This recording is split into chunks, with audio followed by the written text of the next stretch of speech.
Hello YouTube, it is Toy Adventures. Long time no see, but it's me guys, and I'm actually back here with another review. It's just been a little calm recently. There hasn't been a lot of new figure releases, so I really haven't had much to make movies on other than G.I. Joe's, but I don't really get the views to justify reviewing them. But this one I wanted to make sure I got a review on just because it's very special to me. And I'm sure it's special to a lot of you guys because today we're taking a look at the Indiana Jones Adventure Series, Last Crusade, Indiana Jones. So for a lot of people, The Last Crusade is their favorite of the Indy movies. It's me included. I love Raiders, I love Temple of Doom, but there's just something about Last Crusade, the family element, the action, the historical, the Fountain of Youth. It's a really, really cool movie. I love Sean Connery in it. I love the comedy. It's just such a great action movie. And I don't know, I feel like it has a more developed Indy than Raiders does. But Raiders is still a wonderful, fantastic movie. In my opinion, it goes Last Crusade, Raiders, Temple of Doom, Kingdom of the Crystal Skull, and then the new one. So, very nice that Hasbro gave us this figure. Of course, it's still kind of in that subpar Hasbro quality, but we'll get to that once we get this thing unboxed. The box for it is pretty nice, if not a little plain. It has the nice white fade to yellow, or a tinted yellow that the rest of the series has. There's a really nice image of kind of the end game, end movie version of Indy, kind of after the whole, or maybe even before, just right before the whole tank chase scene. Or he doesn't have the tie anymore, because as you can see, the figure on the box has the tie still.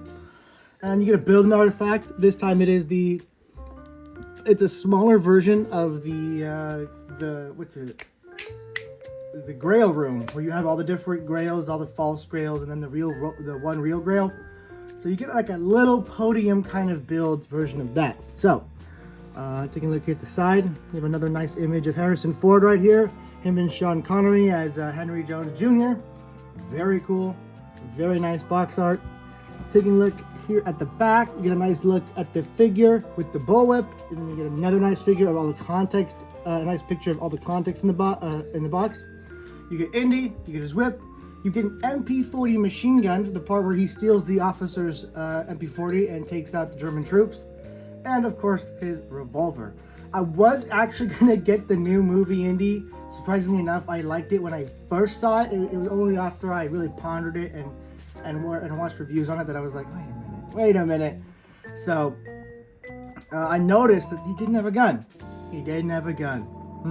I wonder whose decision that was, and I wonder why.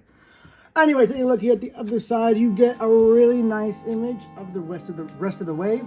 You have Indy, you have the Knight, you have Elsa Schneider, Henry Jones Jr., and then you have the two nobodies from the new movie. I have a feeling nobody's gonna want these figures. This line's all about these figures. But you might need to if you want the full grail. So that would be the one reason to get these two. Anyway, that is it for the packaging on this guy. Very cool, but as we expected, I was just really happy to run into this guy. I did not expect to see him so soon. But GameStop seems to be delivering the figures recently. It's kind of the place to be. So, thank you, GameStop. Anyway, let's get this guy open because I want to take a look at him.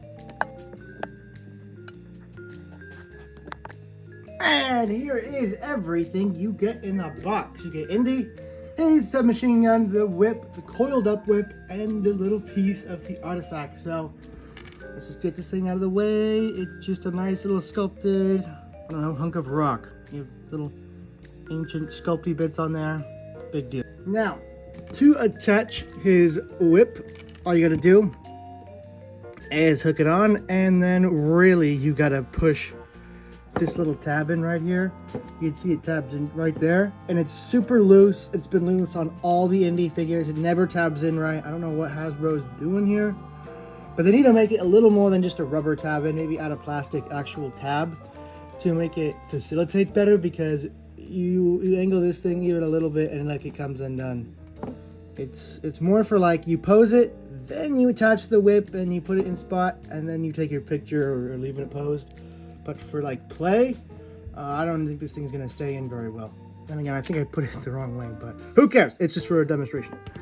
Then you get his whip, which is very oddly shaped. Usually they have more of a dynamic shape to them, but this one just kind of like flinging back.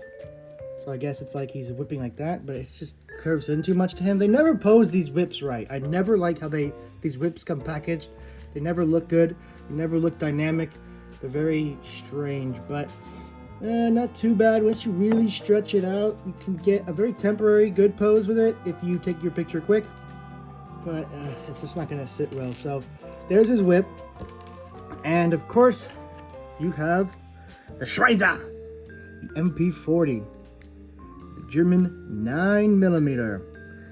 Now, I already had one of these, but of course the ones that come with the Hasbro figures are rubber, but it's not super bendy. It's only really bendy here at the end of the barrel where it's thin, but the rest of the gun's pretty fun, so it fits in his hands really nicely and it looks really good.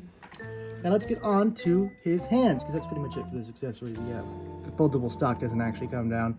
I actually had a figure this small. I think it was by a company called Plan B Toys. If any of you old heads remember that toy company, you could flip the foldable stock right here. You can see it. That is like the part that goes into your shoulder, and this is the frame. You would flip it down and around back as like a foldable stock.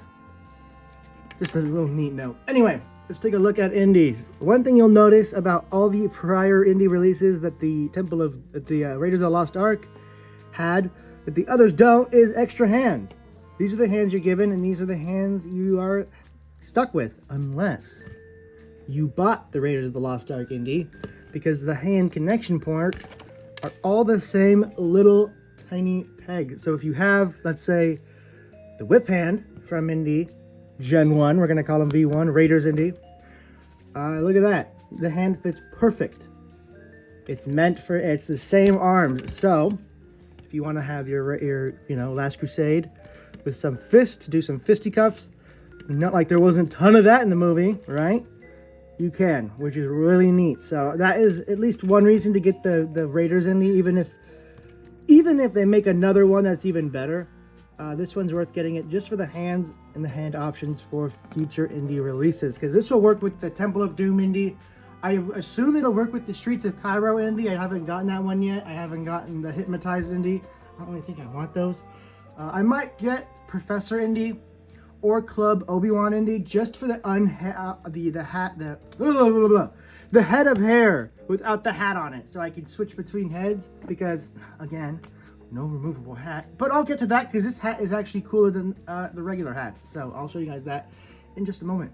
But for now, let's take a look at the paint on this figure. So you get the standard brown jacket, but actually has fairly nice weathering on it.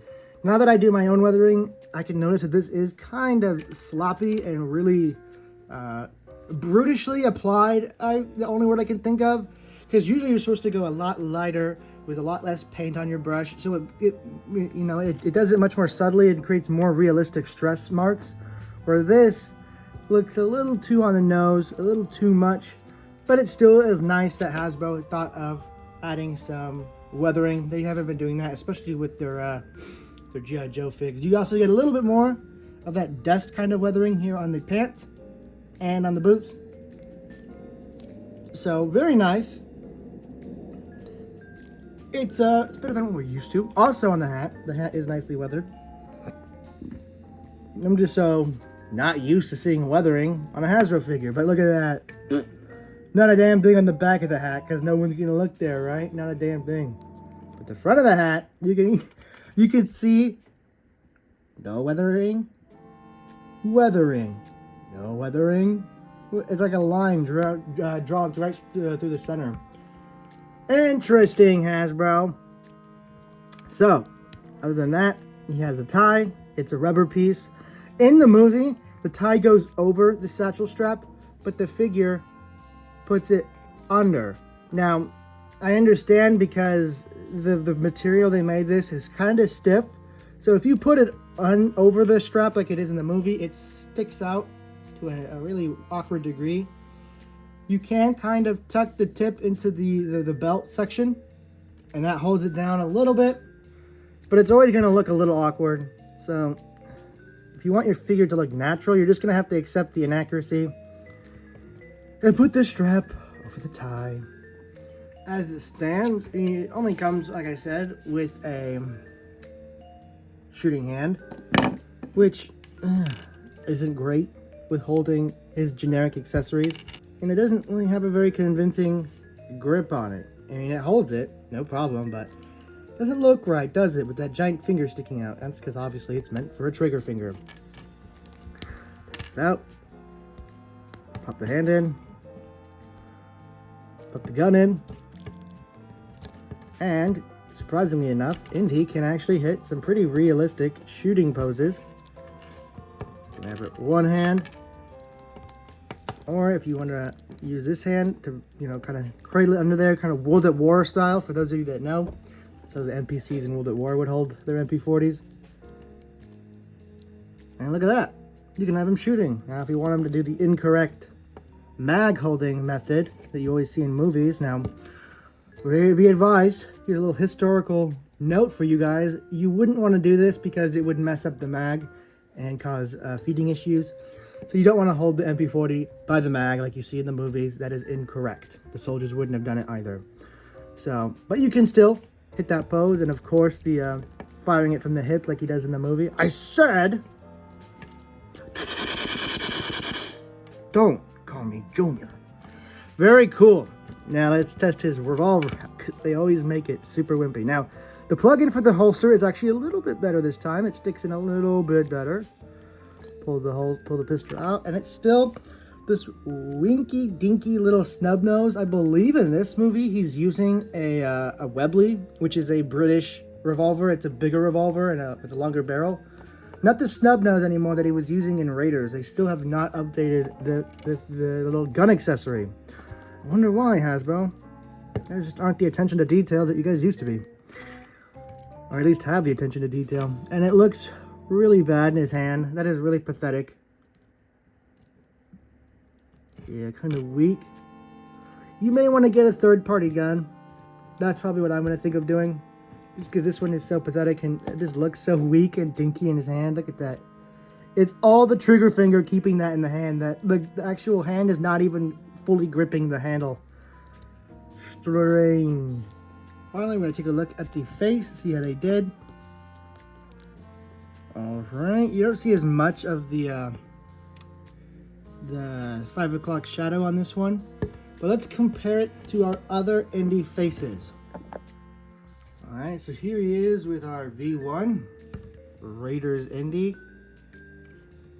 and taking a good look at it. You gotta understand, if Raiders Indy has a top coat on him, that's why his face isn't as shiny. But even still,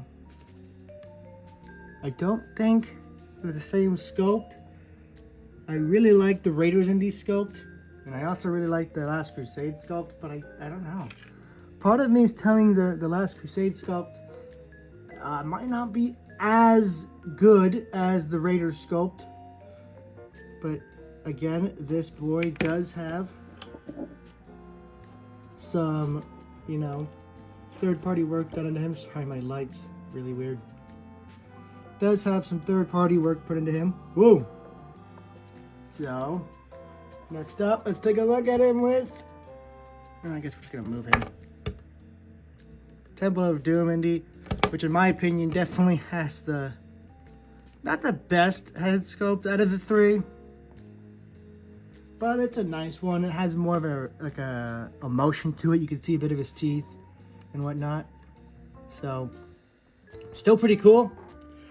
But I do think, just by a smidgen, that the Temple of the Raiders of the Lost Ark Indy has the best Harrison Ford likeness. Here is all three. I'll let you guys be the deciders on which one you guys like the best. So, now that all that's done, let's get on to articulation, because it's going to be a pretty short section, but there is something new and revolutionary. So, instead of just giving us a removable hat like we've been asking for since the beginning of the wave, Hasbro said, we'll meet you halfway and we'll give you an articulated hat. Yes, this hat is articulated. It goes up and down, so you can kind of angle how you want the brim. If you want the brim to maybe cover one eye or cover his face, or like maybe almost like he's even sleeping, or be way on the back of his head like he's, you know, riding a horse or something, tilted off to the side. You have all those options, and because if you take the hat, hold the head steady, turn the hat sideways, and it just pulls right off, that's what's waiting for you underneath. Is this little T-peg right here, inside of the hat. So theoretically, you took that little cream part out, and you sculpted a head of hair, you could have an Indy with a removable hat. I don't know how well it would stay on, but you could. The hat is technically removable, just not officially removable. So that's pretty neat. I have to admit, I mean, I understand the hat would have fallen off and gotten loose, and I do appreciate you are able to at least angle it, but removable hats are always the best. But that's still neat. I'm not going to call it cool because it is kind of a cheap out, but it is neat. Of course, the head is on a single ball peg, meaning there is no other ball joint in the neck like there would be with a G.I. Joe figure.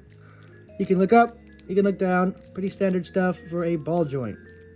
And then the rest of the body is the same as we always know. There's a hinge and rotation at the arm. It takes us up about that far, not too crazy. Oh no, like right there. Then you have a single jointed shoulder with still a pretty fair amount of bend. Ball joints on the hands, we all saw that when we were switching. No ab crunch, but you do have a waist swivel. And then you can kick out just about to there. No drop down knees. Swivel at the thigh, single jointed knees. But you still get a fair amount of bend.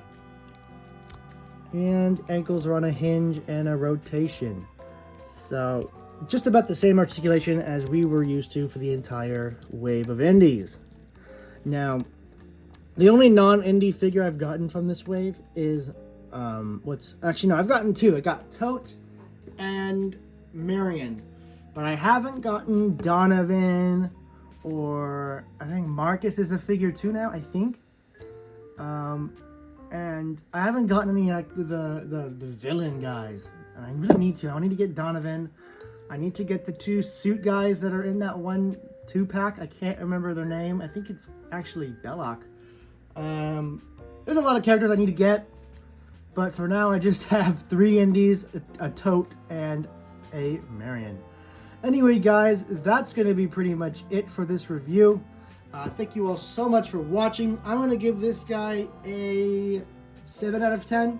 Pretty standard for what we've seen, but there are new inclusions that I like a little bit more, like the improved belt. It's not a crazy renovation, but it does work slightly better than the original. Hat articulation, neat, and the inclusion actually of the MP40, which they didn't have to do, but since it is kind of his iconic scene, I'm glad they did. So yeah, I do think this is probably one of the more worthwhile Indies for you to get. This and the Raiders of the Lost Ark Indie are pretty much the 2 top Indies in my opinion. Raiders of the Lost Ark, I mean, Temple of Doom Indie is nice, but you don't get the jacket, and it's a little more scene specific, if you know what I mean. Same with the Streets of Cairo Indie. Same with the Club Obi-Wan and the Professor Dr. Jones. So these 2 are really the best in my opinion. And yeah, if you're gonna get 2 Indies, get the Raiders and the Last Crusade Indie in my opinion.